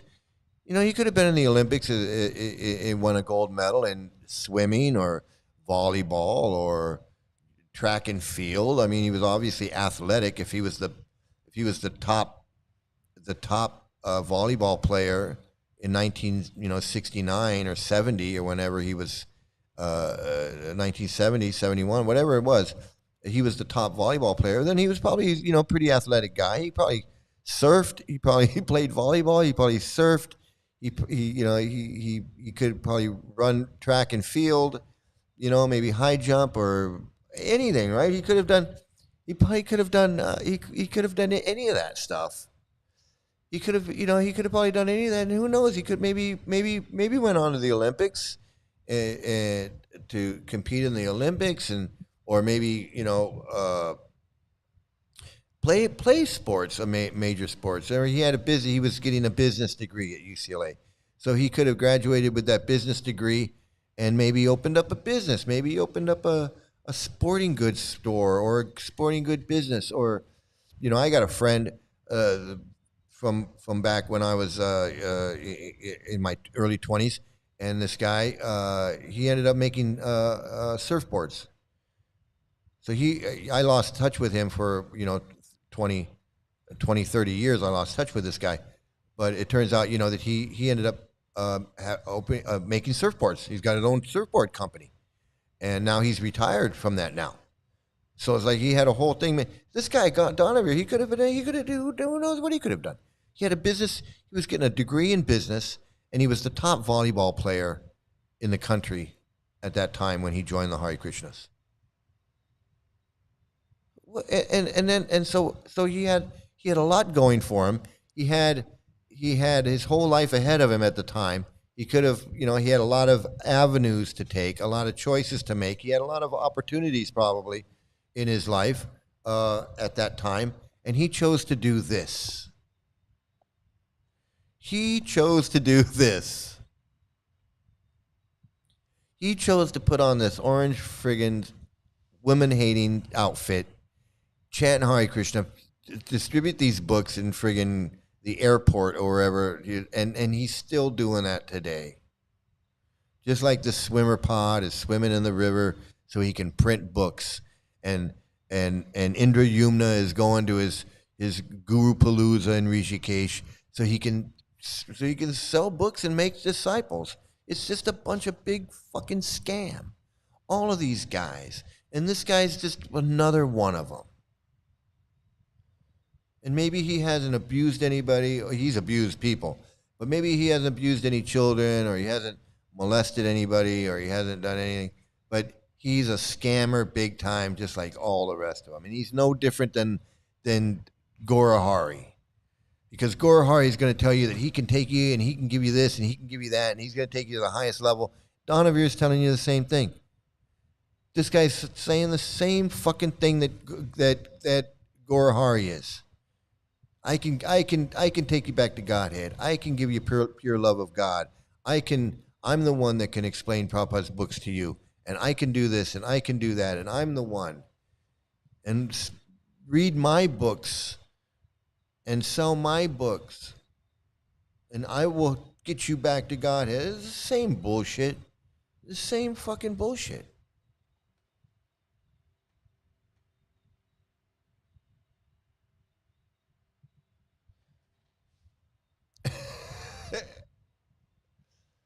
This, this Prabhupada did not give a fuck. He was so full of himself in 1972. 6 years into running ISKCON, he wrote a long letter to the White House addressing the president in a lengthy letter. Yeah, he wrote a lot of leaders. He thought he was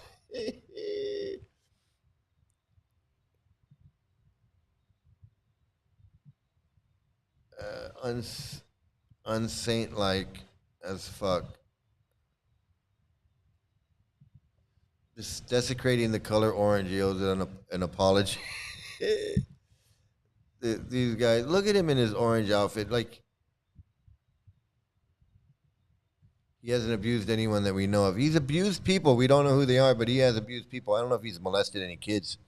But the lying and the manipulation, the spiritual blackmail, all of that, the exploiting people for their labor, telling people you need to go out and sell books and I'll take you back to Goloka Vrindavan and give you the body of an 11-year-old girl, is manipulation.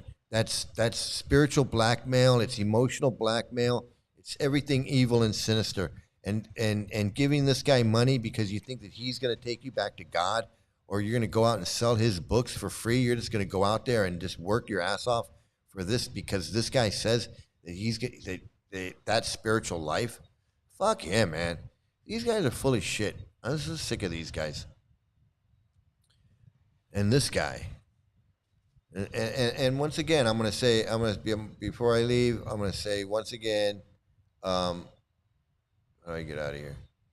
Whoops. Not like that. How do I get out of here? Here we go. There we go. I'm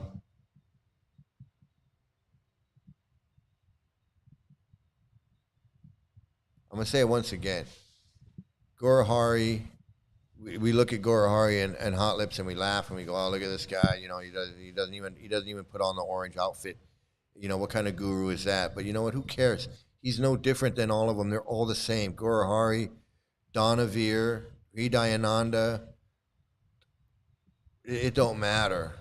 The ones that are molesting, the ones that aren't molesting, they're all the same. They're no different. They're no different. Let me show you one last thing before I go. I'm gonna do one more show and tell because I was gonna mention this last time and I didn't get to it, and so I'm gonna share this with you real quick.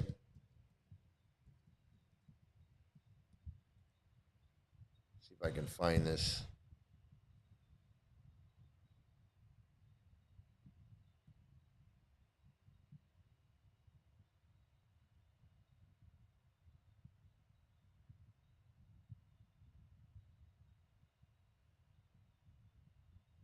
Okay, so I guess there's some news on Trivikram. I'm going to save that for next time, but I did want to just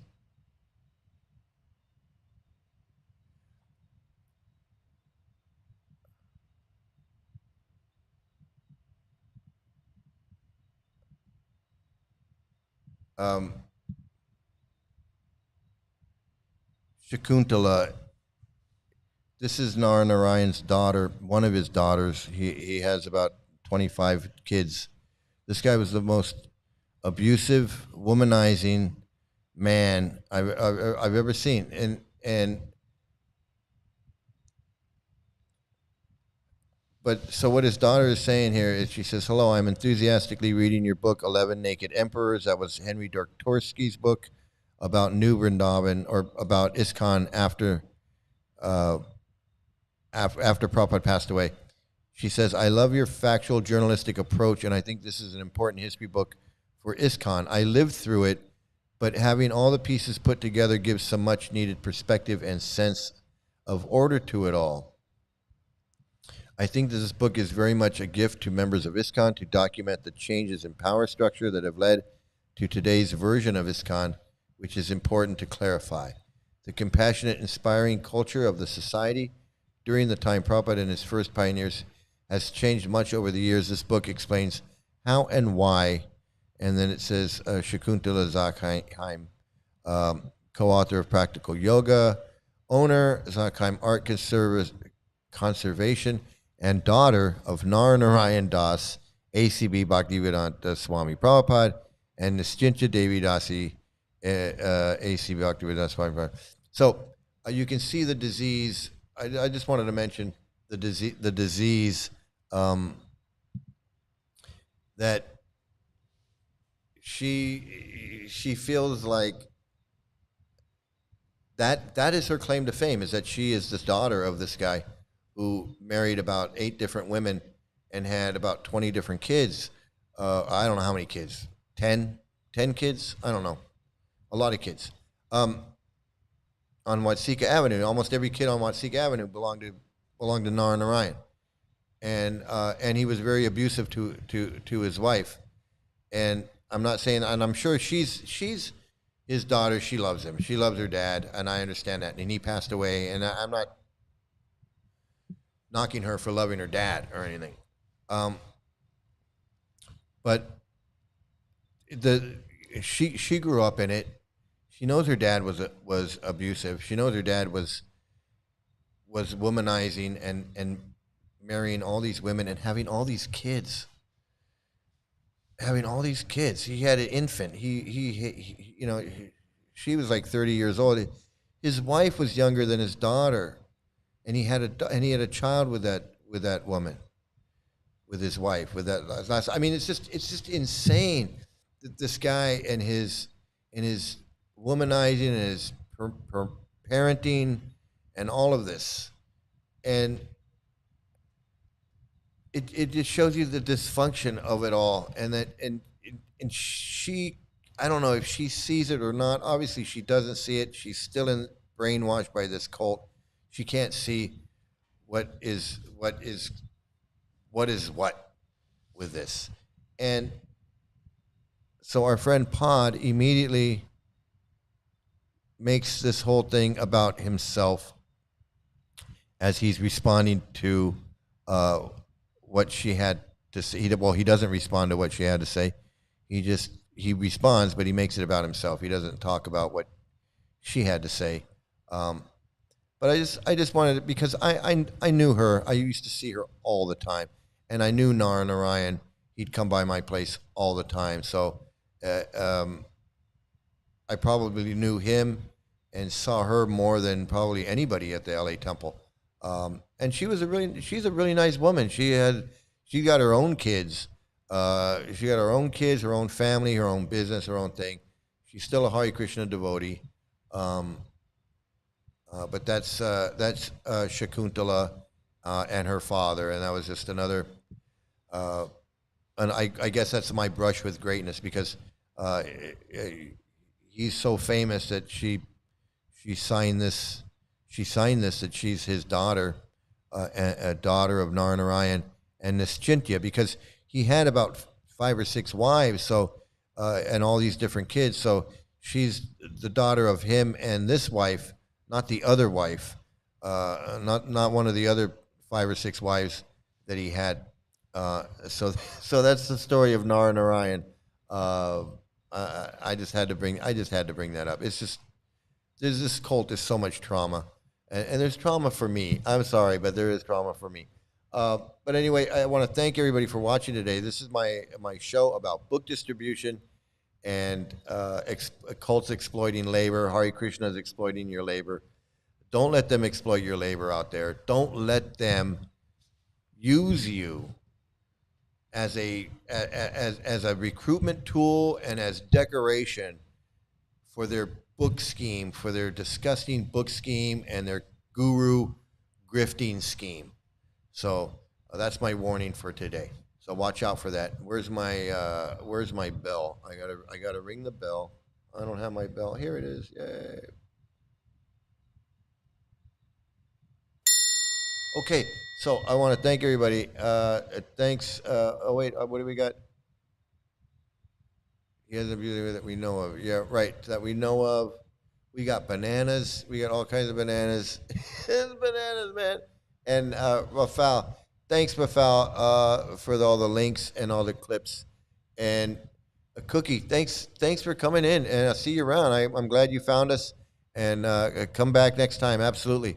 And everybody, take care out there. Everybody that joined in today, thanks for joining in. It's really great. And everybody, check out Queen of Karma if you want to know more about her. Check out Knitting Cult Lady. You want to know more about her. And everybody, please have a great night, great morning, great afternoon, great evening. Wherever you are, have some great luck. Please stay out of a cult. And for all you new people out there, including Kooky, this is me when I was a Hare Krishna. So here we go. Enjoy.